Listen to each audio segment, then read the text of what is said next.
It's the intel about the next generation of Bulldogs. This is Before the Hedges, brought to you by Kroger. Let's go, I'm a Bulldog. Hello, Dog Nation, and welcome into Before the Hedges, brought to you by Kroger. I'm Kaylee Mansell with Dog Nation recruiting insider Jeff Sentell. We're filming this on a Wednesday. At the time you're probably watching this, there are March Madness games going on. Jeff, is March Madness the greatest postseason sports event, and who's your winner? Ooh, that's interesting. Greatest postseason sports event. I think that's a lot. You got to get like a Game 7 type situation. I still think the Game 7 is really good. But my winner, I hate to say this, I don't believe in the SEC tournament, predicting future outcomes for the NCAA tournament. That's why I think I like Auburn. I actually do like Auburn. I just think those have got enough really grown men.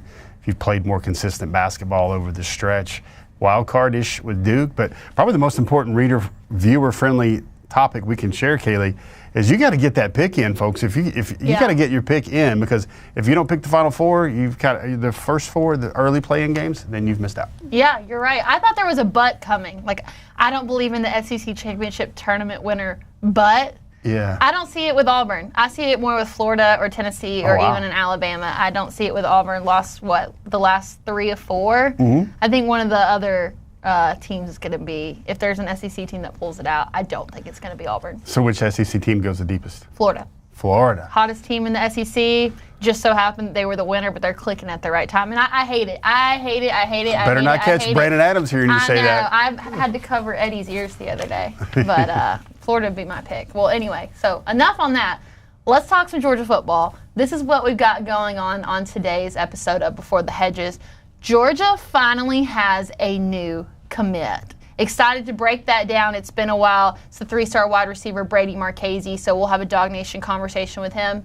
Then there's a lot of things going on within the recruiting grapevine right now. A lot of people talking in Jeff's ear, so we're going to find out what that is, and we're going to do it quick 5 style. Then we'll continue on with our Next Generation series where we let you know everything you need to know about all of the signees in the 2025 class. This week it's going to be the 4-star tight end, Ethan Barbour, who's already made some waves at practice. Then we'll follow it up with our bold predictions, and then the debut of Sentell's Mel. We took your questions from the comments, and hopefully Jeff's going to be able to give you some clarity on some of those things. But first, let's start with this. Georgia finally picks up another commit in the class of 2026 after a wide gap. It's the 3-star wide receiver, Brady Marchese, out of Cartersville High School. We're going to get the chance to hear from him in just a moment. But, Jeff, what's the one thing that people should really listen to in this conversation? Kind of Georgia has a type now. They have that Northwestern type receiver, under the radar a little bit, highly productive, physical, probably more of a football player than a wide receiver. See Lad McConkey. Even the great old Hines Ward was a guy like that. But it's really interesting, Kaylee, because the board at wide receiver is really deep right now. And first of all, folks, Brady Marchese, roll it through your tongue like you have some rigatoni. It's Italian. His family background is Italian, but it's a Sopranos episode, and he's one of the latest boyfriends for Meadow, as we kind of talked about inside the Dog Nation inner sanctum earlier this week. But Kelly, it's really funny because he's a 3-star, but let me take you back a little bit in the rewind machine. This time last week, Georgia sent a text to Brady Marchese, and they're like, what do we have to do to get you to commit to Georgia, to come to Georgia? Now, Kaylee, there's not a lot of folks that are getting that text right about now, but so that kind of was the love it kind of implanted in him. And then he goes and watches practice. Kaylee, man, he was going to Georgia's practice, and he's like, I'm just going to see a practice. Love it. Love Georgia. I'm going to see how they practice. Lo and behold, he watches practice. He watches how Georgia gets after it. He loves the spicy Kirby Smart mic, the firecrackers that happen in practice. And he's like, I got to be here. Nobody does it like Georgia. I got to be a dog. So then he goes and tells multiple people, I'm all in. I'm a dog. So he made the trip up to Athens with much love from the Dogs, only a 3-star, and then he leaves a commitment when he didn't think he was going to make the commitment that soon. So Georgia picks up a super undervalued in-state commit. Here's Brady Marchese on why.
So I want you to throw out everything you know, because some people hear 3-star wide receiver and they're like, well, we need more. We need more. Undervalued. He's eventually going to end up getting that 4th star. You look at his high school stats from this year, over 1,000 receiving yards, over 20 yards per catch, 11 total touchdowns on the year, and even in their final game when they lost to North Oconee in the Final Four, 180 receiving yards and 3 touchdowns in a game where it mattered the most. I got the chance to see Brady Marchese twice this year, and in the 2 times I got to see him, he won the game ball for our Peachtree Sports Network. The only player all season long who won it twice. So much talent, and Georgia's getting an under-the-radar guy that a lot of people this season will realize that he's a lot more talented than the numbers say. Couple stories here to unpack. You ask the coaches at Cartersville about him, and they're like, they say football player, physical, all that stuff. Yeah, he runs a 4.40 laser. He did that 2 years ago at Coastal Carolina. He thinks he can go faster than that. He was timed at 22 miles per hour on the Catapult GPS for a game last year. That's all really good and all, but like Connor Foster, the head coach at Cartersville, told me, he said, listen, when it comes down to it, we don't call plays. We call players. And Brady Marchese is one of those players that you just find a way to get him the ball. We kind of highlighted a game last year. Cedartown had a great football team last year. They had multiple P4 signees on the team, P4 scholarship offered guys, committed guys on the team. And somehow, you just got to love that social media, Kaylee, whether it was Instagram or some chirping. My man Brandon likes to call it chatter, online chatter. But the word got back that Cedartown had said, their defensive backs had said, that Brady Marchese would not have 5 yards receiving in that game. Yeah, he had 5 catches for 132 and a touchdown, especially a big touchdown in the corner. All this stuff is great. It gets James Coley to go visit, to go take a really important coach's visit to Cartersville earlier this year. And he knew he could run. He knew he was 6'1", 185. He knew he had GPS. He knew he had stats. He knew he was strong. He knew he was physical. But he asked the coaches, he says, I've got to know this. Is he an absolute competitor? Does he hate to lose? Does he work as hard as anybody on your team? How can he handle being coached hard? How can he handle competitiveness every day of his life at Georgia? The answer he got back convinced James Coley that he was a priority for Georgia in this class. That's why they were texting him and saying, what do we have to do to get you to be a dog so early, Kaylee, in March? That's why he makes the commitment. Like Roldan didn't even commit until July of heading into his senior year. Ladd wasn't even found until January, right before he signed in February. You see Georgia has found its type, its guy. I can't wait to see SEC foes, Kaylee, when they see Georgia in a couple of years. And it looks like they've got 3 Ladd McConkeys out there playing wide receiver because it's coming. Last 2 things on this. Yeah, we should have put the flash warning that is Cartersville in their home stadium where they flash the purple lights. I mean, you just got a chance to see the film here, and even when I got to watch him for the first time, the things that stood out to me, obviously the speed is one thing and the ability to get open just because you're fast, but also it's the yards after catch. There's a lot of times where him and a defender will be really close, and he just kicks it into a whole nother gear, and it never looks like he slows down. I think that's something that Georgia's been missing. They tried it with Arian Smith, but Arian's problem was he just couldn't hold on to the ball. Never seen that been a problem with Brady Marchese, and you can just tell by the interview with him how well-spoken he is, and in my mind, that would make him a really great recruiter for this team, so he's going to be able to help out with that in this 2026 class. Kaylee, funny thing, you ask him who he wants to, you're a commitment. Who do you want to come be a dog? This might set up nice for our next segment. And he said, Jared Curtis, I committed. They handed me his number. I'm already all about him. I'm already all over it. Final thought, Dog Nation, did you see that first clip on his highlight tape? It was a bubble screen. It was a screen to the wide receiver. Kaylee, do you know anybody in that Georgia staff that likes to call himself a screen? Maybe that might be a fit there. All right, so that's going to wrap up our talk on Georgia's newest commit, the 3-star Brady Marchese. And when we get back, like Jeff said, we're going to talk about Jared Curtis as well as some other recruits who have been on the trail. But first, we want to remind you that here On Before the Hedges, we are brought to you by Kroger, and it is now that time of the year where you can get your kids and getting them to start learning how to cook through Kroger with the Kroger Chef Junior program. Each week they do a different recipe where they'll teach your kid how to make the recipe. For Saturday, March 22nd, it's Indian chicken salad flatbread. It's only $7 a child, and it also comes with an apron, a chef's hat, a cooking tool, a recipe card, and a badge to really make them feel like a Master Chef Junior. And if you don't necessarily love what they're cooking that week, there's a new recipe available each week, providing a unique experience each time. So to learn more about this, you can register today at KrogerChefJunior.com. That's KrogerChefJunior.com. We're at this point of the year, Jeff, where guys are taking visits here, guys are taking visits there. You mentioned that Brandon likes to call it the chatter.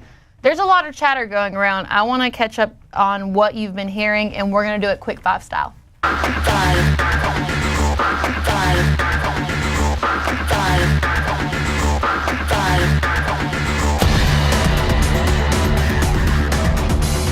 been a while since we got to put our fives up. Let's go ahead and start with the first one. You mentioned Jared Curtis. So Jared Curtis has now taken official visits to Oregon and Georgia, which seem to be the top two and the only two. Where do things stand with him, and when can we expect this decision to be made? Kaylee, it's a question I get a lot, obviously, as you might imagine. I can walk the dog in the neighborhood and somebody be driving by and they're like, hey, man, what's up with Curtis? What's going to happen with Curtis? I will refer to a visual aid for this one. Miss Kaylee is wearing a lovely shade of yellow right now because everybody always asks me, how fast are the dogs driving? How fast should Dog Nation drive on this guy? Green light, yellow light, red light. Definitely not a red light, folks. Maybe a yellow light here because I think the decision is under deliberation. What we heard over the weekend from sources, people we know, people in the know, was that the family feel was certainly there. It's the connection there. It's close. It's everything he loves about Georgia. He's been there for games. He feels like a priority. He's watching practice. Georgia, I was told, just feels like family and still feels like family to Curtis and his family. You know, the only other appropriate visual aid or emoji I would drop on Dog Nation here with this one is I think it's going to happen soon. And I think cross your fingers kind of applies right here because you've got really Georgia has, I believe Georgia will not make a decision on next quarterback until Jared Curtis gives them the news. I believe, and listen, Kaylee, to be frank, I think agents are definitely involved here. Mm-hmm. I would not expect any more comments. I would not expect any interviews. This is now being handled by representation. So I've been told soon. So soon to me means before April, and which will give everybody a chance to move on if they're not the school. But I would say this, Kaylee, that yellow light, we've been at that yellow light for a while. Yeah. And it might be fixing to turn green. Well, speaking of Oregon, Oregon also recently hosted another priority top target in the five-star linebacker Tyler Atkinson. Is this something that Dog Nation needs to be concerned about? Yeah, I think so. I didn't even sugarcoat it. Yeah. I mean, Oregon. So, first of all, this was his first visit to Oregon. Been wanting to for a while. And, you know, Oregon has cash reserves. That's the best way to say that. Mm-hmm. And what they did on his visit, you know, Tyler even said he had to see it. It's a place he had to see. And he gets there and he's walking around the complex. They're giving him the white glove VIP tour, right? Like he was just designing the new Air Jordan shoe or something like that. And they had his logo, acting up logo, on top of the practice field on the like diamond board, the Jumbotron on the practice field, acting up. There was an Oregon slant on it. Kaylee, you know that landed well when the university, the program is kind of showing respect to your brand there right now. We've said this for a while. We said this on our early shows.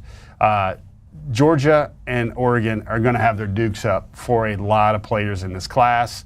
There's Jackson Cantwell, there's Jared Curtis, there's Tyler Atkinson. Oregon is a player in all these guys, and I think what Georgia does versus Oregon will go a long way towards whether Georgia has a number two, number three, number one class in the country this year.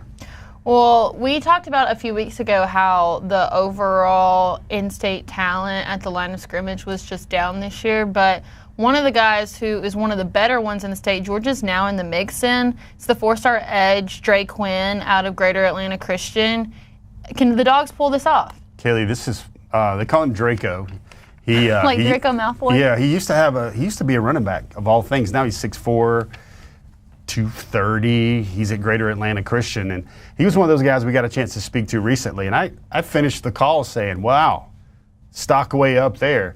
Chidera Uzo-Diribe, the edge coach, has done an amazing job recruiting this guy. Dre told me that he is absolutely his favorite coach in recruiting right now. He said that, maybe I'm not supposed to say this, but I like him as much as anybody that's recruiting me right now. He also said if it was up to him, this is really cool. He said if it was up to him, meaning Coach Uzo-Diribe, he would take his commitment and he'd be done and it'd be all over with. Wow. And that's a lot of love. He says, that's my guy. I love everything about Coach Uzo. Coach Uzo is really eating in this recruitment right now for Dre Quinn, and he's going to take a bunch of officials. Georgia, Clemson will be his first two out of the gate this summer, but he really likes the Dawgs, Kaylee, and he even likes the Dawgs more than I even thought he likes the Dawgs. Well, he'll take his official visit on June 6th, so more on that later. There's been a lot of talk lately about UGA taking top running backs in this class. It's going to be really tough to get in the mix for 5-star running backs because they're just so expensive and you have to spread it out.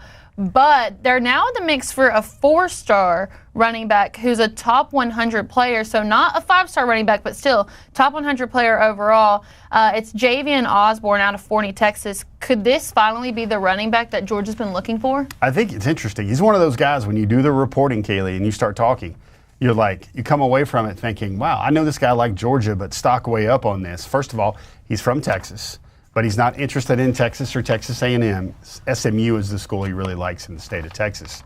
But Kaylee, let me ask you this. If this sounds like there's something there, there's some birds chirping there maybe. Okay. Play some rom-com music or something in the background right now. But he visited Georgia for a junior day, right? Said he absolutely loved the place. That was in January. He just visited Georgia this past weekend. He said he absolutely loves Georgia. He's going to take his visit to Georgia for G-Day. Wow. 3 visits, April, March, January. Kaylee, I would probably by now put the seal of true contention around Georgia right there. Interesting back. Like, he has got great film, great tape.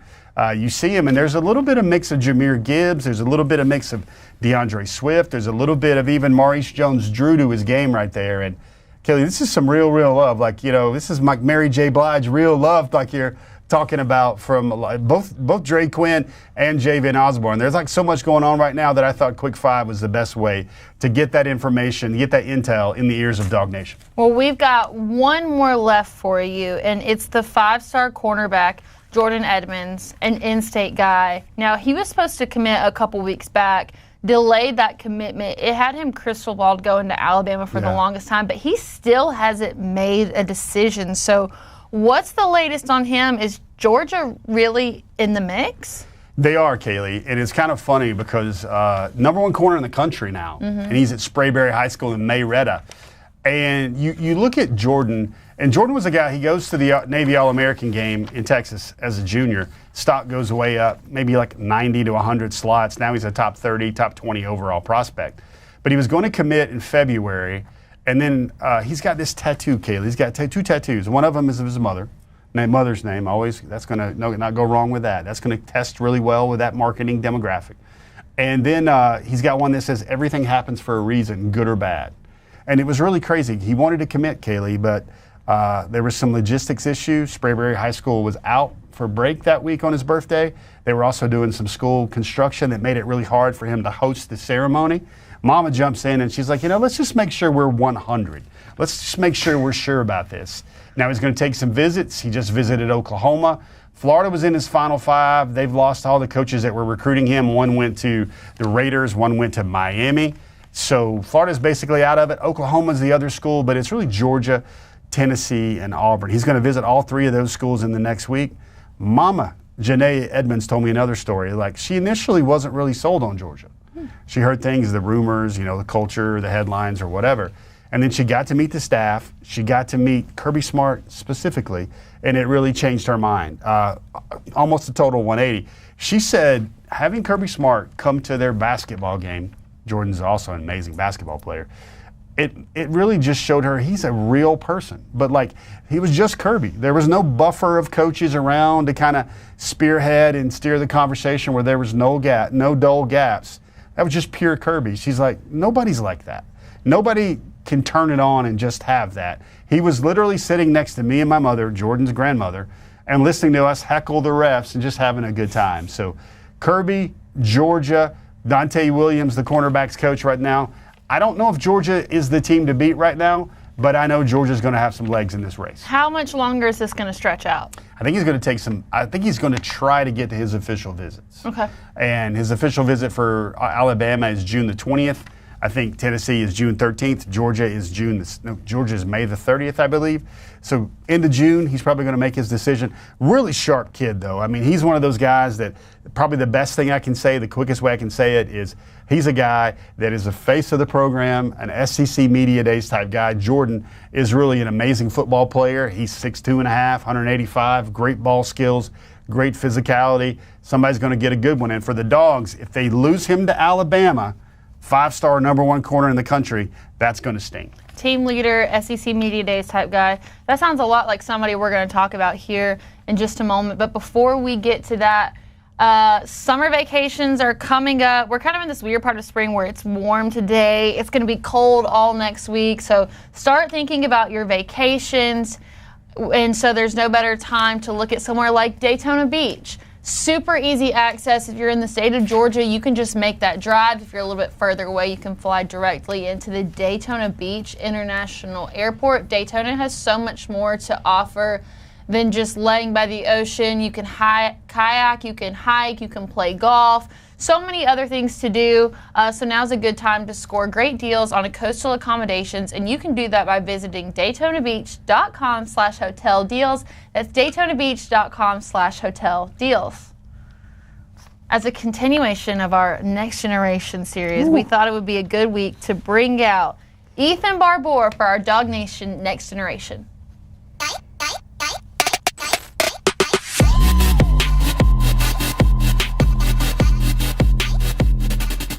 Ethan Barbour, the 4-star tight end, Milton High School, state champion, along with another guy that we'll talk about here in a couple of weeks. But Ethan it's tricky with him because his rankings were kind of all over the place, Jeff. So why was that, and what's all the buzz kind of been about around him in spring practice? I know dog fans don't like the word buzz because it relates to that the hype. North Avenue Trade School, perhaps, and that mascot as well. Yeah, I like the way you were going with that too. But Barbour has considerable juice. Like, he's one of those guys that I'm always hearing about.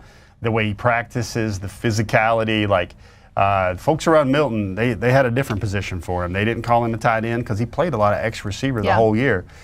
They called him the ASS kicker because he would just whip the person in front of him. That's what he would do. Kaylee, he is a guy. You're right about the range of rankings. I think On3, 24/7 had him somewhere around 9, 10, 11, 12 tight end in the country. ESPN had him number 1 overall, and he is going to hit in Athens, Kaylee. He's a guy that, Kirby was talking all this.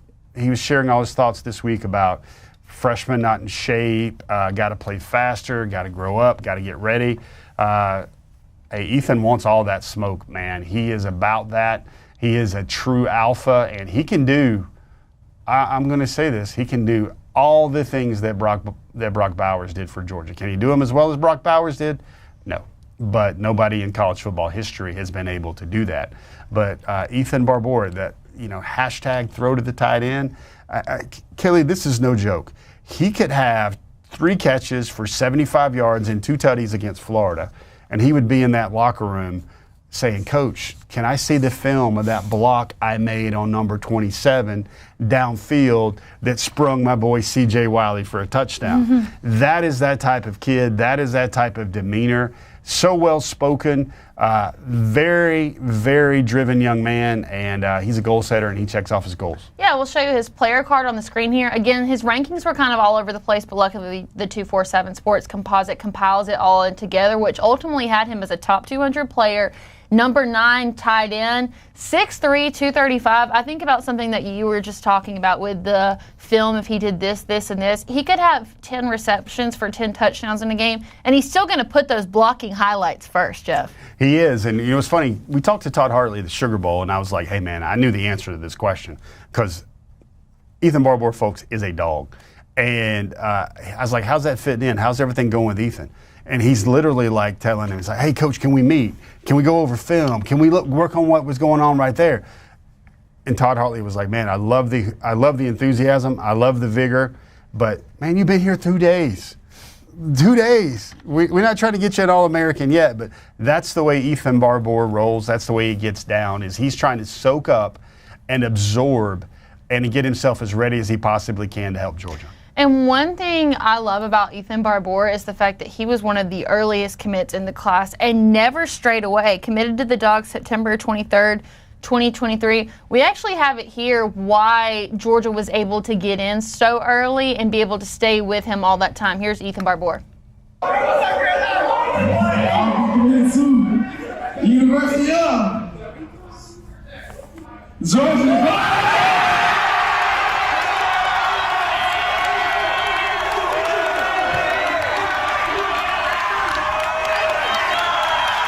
Ethan, I think Kirby told you we're not going to take anybody else. Mm-hmm. We're not going to accept any commitments until you say no or you say let's ride. What did that mean, and how special was that? That was really, really special. It showed me that I'm top priority as a tight end.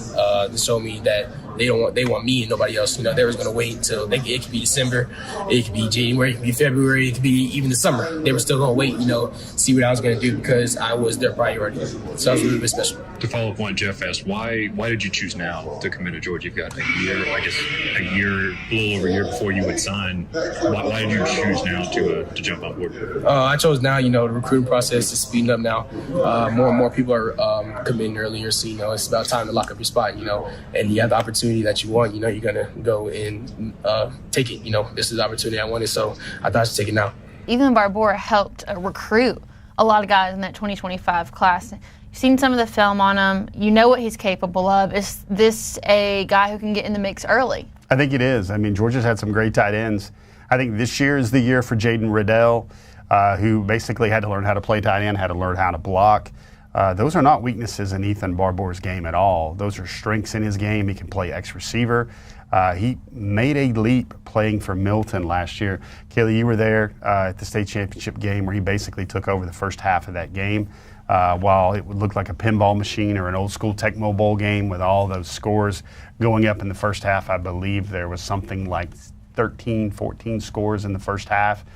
Ethan Barbour was a highlight maker in that. And folks, Georgia right now, you try to find the guy that has the right mindset to go along with the skill set. And I would say the mindset of Ethan Barbour is going to help him play just as much as his skill set. And that skill set was rated as the #1 tight end in the country by One Service. Yeah, from what I can gather about him, he's a very Kirby Smart, Todd Hartley, blueprint staple player. So excited to hear more about what Ethan Barbour does in spring practice.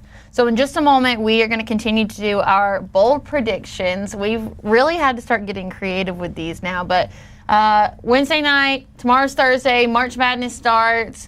Everybody's going to be watching basketball, and if I were you, I would suggest that you have a long drink in your hand when you've got these games going on, because nothing goes better together than basketball and a finished long drink. There's one for everyone depending on whatever you like. If you're on the healthier side and you want that zero sugar white can, if you need something on the stronger side, maybe it's been a long day, go with that black can. Can't go wrong with the original blue. And then you've also got the flavored ones like your cranberry peach. Jeff has told me that there is also a pineapple one that I have yet to try, but you best believe I'm going to get my hands on it real quick. If you want to find out how you can get your hands on a long drink, you can go to thelongdrink.com. Go to the search bar, type in the city that you live in or your zip code, and it'll tell you where you can find the nearest one. So as basketball is going on this weekend, think about having a long drink in your hand to just make it a more complete thing, because March Madness is here, and I promise you it's better off with a finished long drink. So, all right, speaking of basketball, I am going to maybe make my bold prediction around basketball. So here's bold predictions.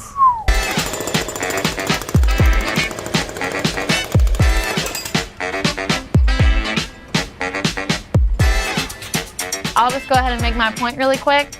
If Georgia can beat Gonzaga, they're going to beat Houston because they've got the size and the guard play to be able to deal with them. Houston is a great rebounding team. That's what they do well, but Georgia also does that really, really well. I don't know if they've matched up with a team who can guard or who can rebound the ball as well as Georgia. So I think that Georgia's got enough size to be able to pull off the upset. Plus, Houston in general has not had a really great tournament run despite always being one of the higher ranked teams. So if the Dawgs can get past Gonzaga, they're going to beat Houston. That is my bold prediction. I've got it in my bracket. Wow, Kaylee, that's bold. Sometimes we have fun with this topic and you're like, we want to have predictions that we can check real quickly. It's pretty funny. We would probably say something like, hey, Kaylee, I'm going to make a prediction that if your prediction comes true, then everybody's going to have a lot of long drinks by the time this weekend is over. Houston also, they played 2 SEC teams this year. They lost to both. They have not beaten anybody in the SEC. There you go. So quality prognostication right there. I'm going to go with one where we're going to have to hold it. We're going to have to look for receipts on this one, but I think it's kind of what the feel is right now. I think I went through my archives and my records, and Kaylee, the fewest number of 5 stars Georgia has ever signed in the Kirby Smart era, I believe, was 3 in one class. I think that number, Georgia's not going to hit that number this year. Really? I think it might be 3 or less. They're definitely not going to go jump above that tier right there. But, hey, it's part of the game, part of the new world of college football. A lot of these times when we're looking at prospects and evaluations, you look for 2 fits. You look for, can he play? Is he competitive? There's also, what's the numbers going to look like? And now there's a lot more figuring out right now with before. That's why I think 5 stars are going to cost a lot of money. And that's why I think Georgia, it's a bold prediction, but I think Georgia will sign the fewest amount of 5 stars in the Kirby Smart era in 2026. Who's the 2 or 3? They're on the top targets list. Okay, which we'll get to here in just a minute. We'll do our full class breakdown where we look at some of those top targets.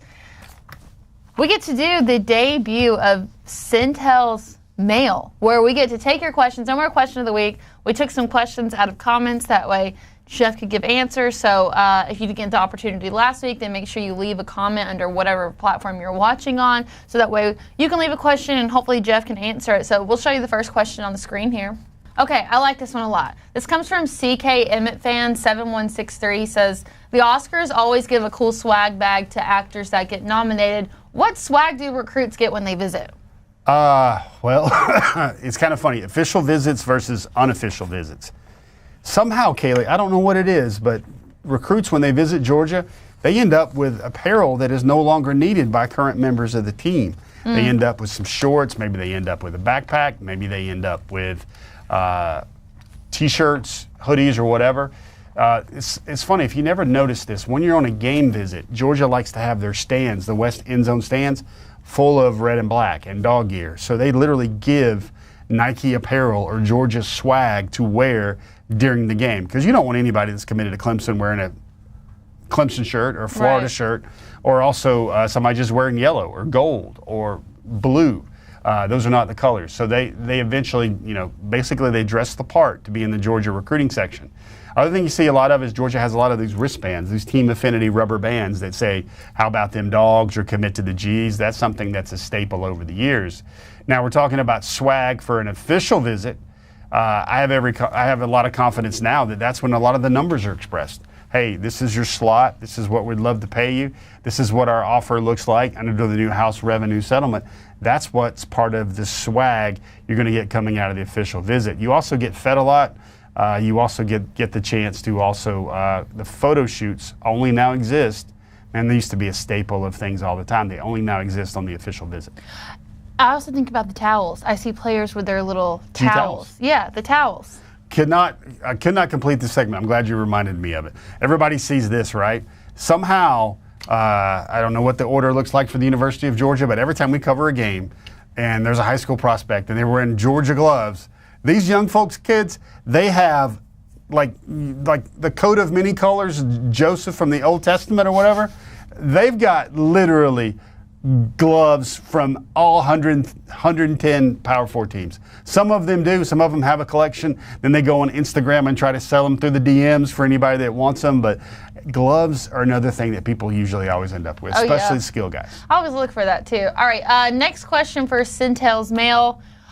This one comes from Bulldog Big E. It says, how does kicking look? Do we need more legs from down under and another guy like Hot Rod? Well, it's interesting. Bulldog Bige, I believe, right there, or Bulldog Big E. You see, Georgia's just working ahead. Like last year, they had Drew Miller waiting in the wings with Brett Thorson.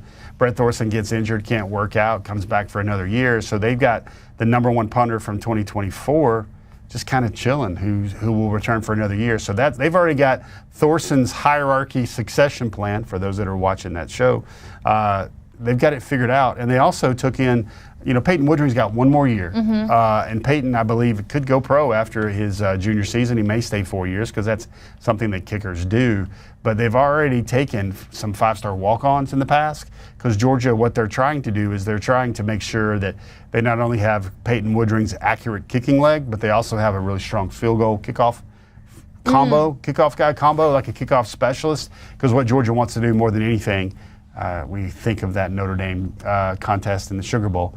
They really want a guy that will put it in the seats or at least put it outside the back of the end zone so you don't have to worry about those things.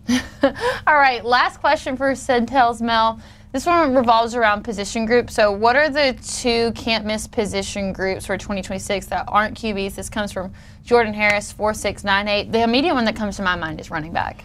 Yeah, there's a lot because they're going to probably lose some attrition in the room, especially. Cash Jones can't play forever, and then the Robinsons are also they've been around for quite some time, but and they only signed one in the 2025 class. Yeah, and I think they're going to have to tee up with maybe two, maybe three guys. But I like this question for a lot of reasons. I'm going to say can't miss, and I'm going to flip the script on it a little bit. Okay. What I mean can't miss is I think Georgia's going to sign two tight ends that can't miss, and that might be Caden Prothro, and that might be Lincoln Keys, who's committed. That might be Mark Bowman as well. Those might be the guys that Georgia signs. But the one position, Kaylee, they got to get right because they don't have enough of them right now in the program. Bo Hughley's looking good. Monroe Frilling may only have one more year. They got to hit on the offensive tackles. They need offensive tackles. Those are so hard to find. They got Ja Jackson, who's basically in year 2 of figuring out how to play football and how to transition from being a major college basketball prospect, fringe pro basketball prospect. They've got to figure out left tackle and right tackle. So I think that position, of course, we did throw out the clarifier that quarterback not included. Those are the positions I think that stand out. All right, so that's going to be Sentell's Mail. If you have a question you want answered, make sure to leave it in the comments. Doesn't matter where it's at. We'll come find it and hopefully be able to answer it on next week's show.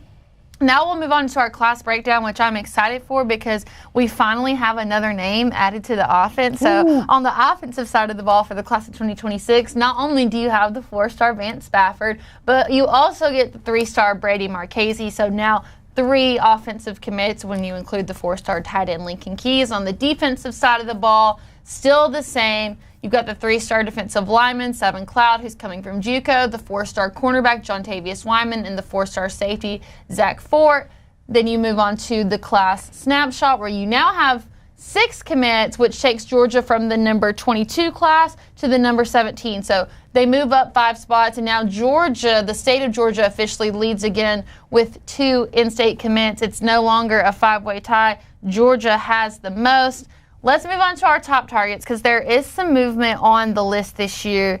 The 2 that really come to mind on this slide right here. So Jordan Edmonds debuts at number 14. First time back on the top targets list. But then Ryan Mosley, the 4-star athlete out of Carrollton who made a huge jump last week, he falls back to number 12. So walk me through this decision. I wouldn't say worry about too much with Ryan Mosley there. He seems very much loving all things that happen in Athens. He loves Kirby Smart.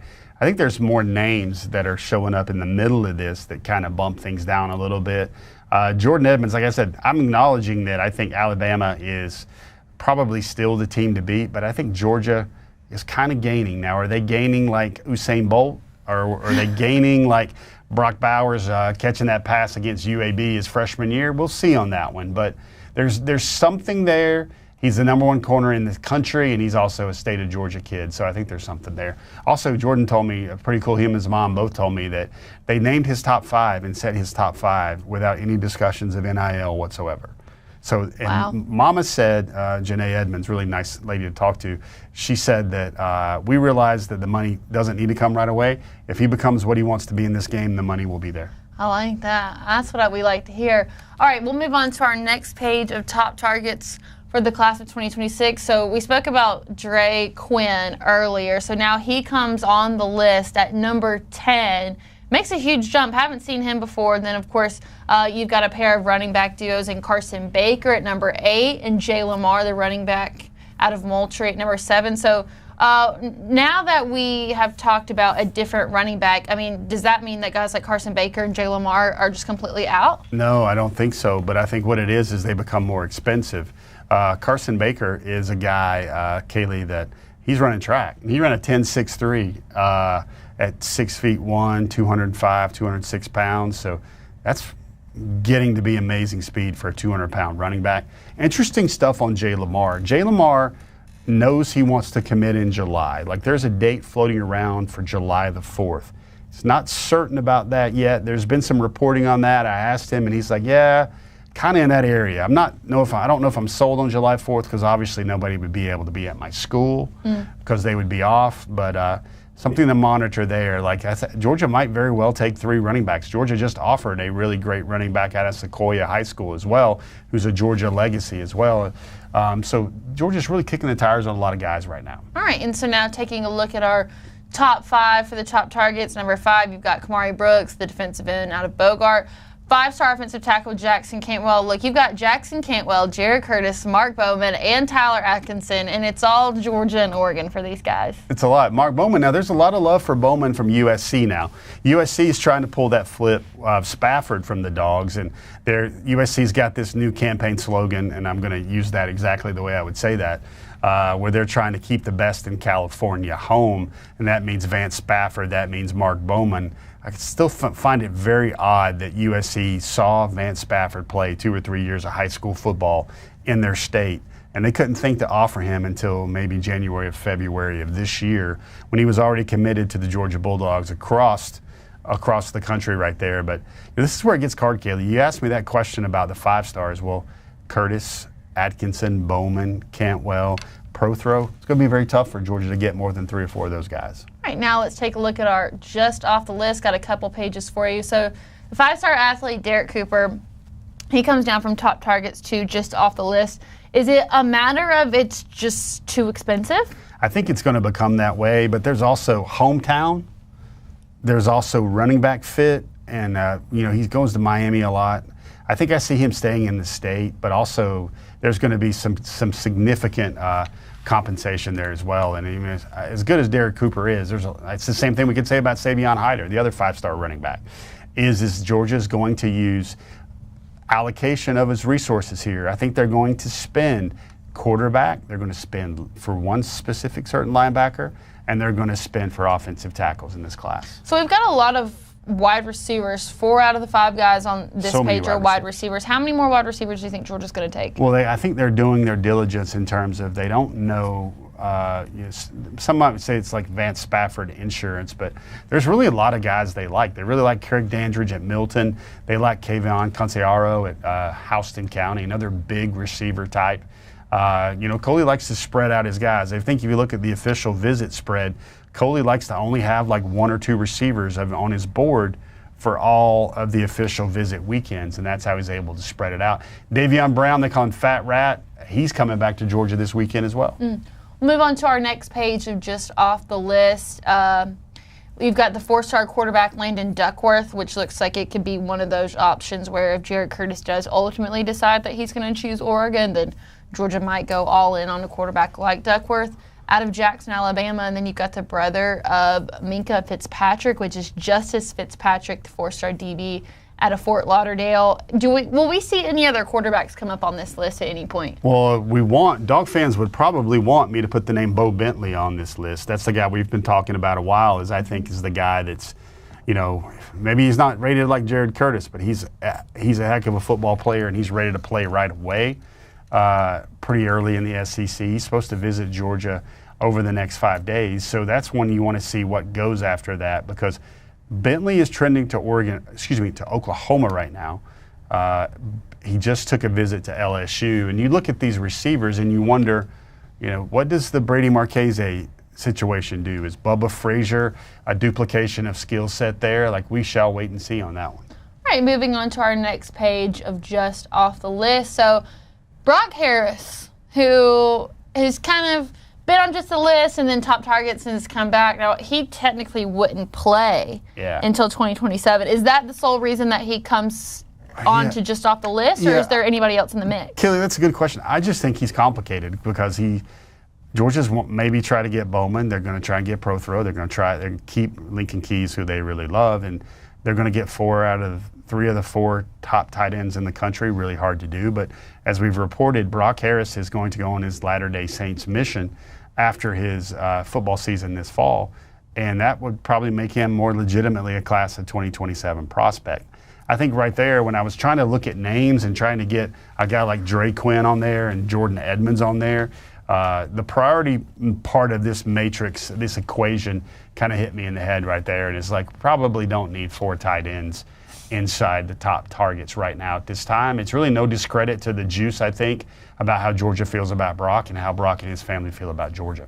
And this is our last page of just off the list here. We've got some familiar names, but now Javian Osborne, the 4-star running back, makes his debut just off the list. And then do we have any update on the 4-star defensive lineman, Ernest Rankins? Going to go visit Georgia pretty soon. Going to go see a lot of his schools.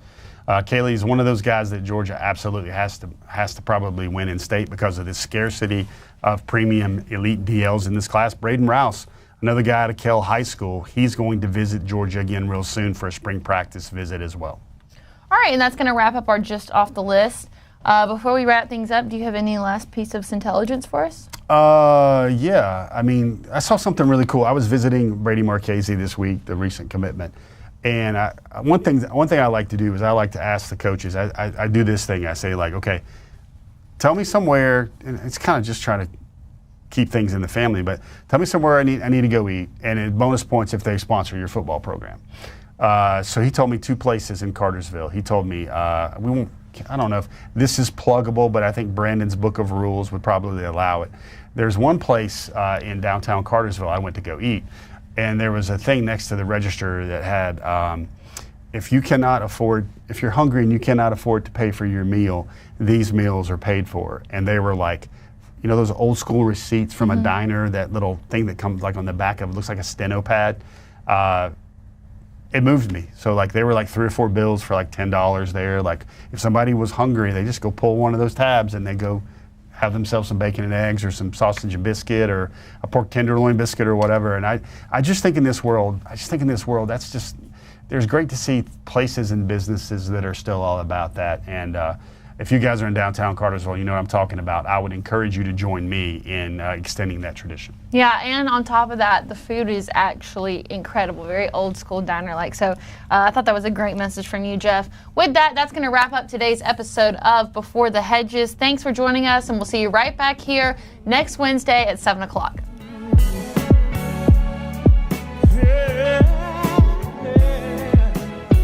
Let's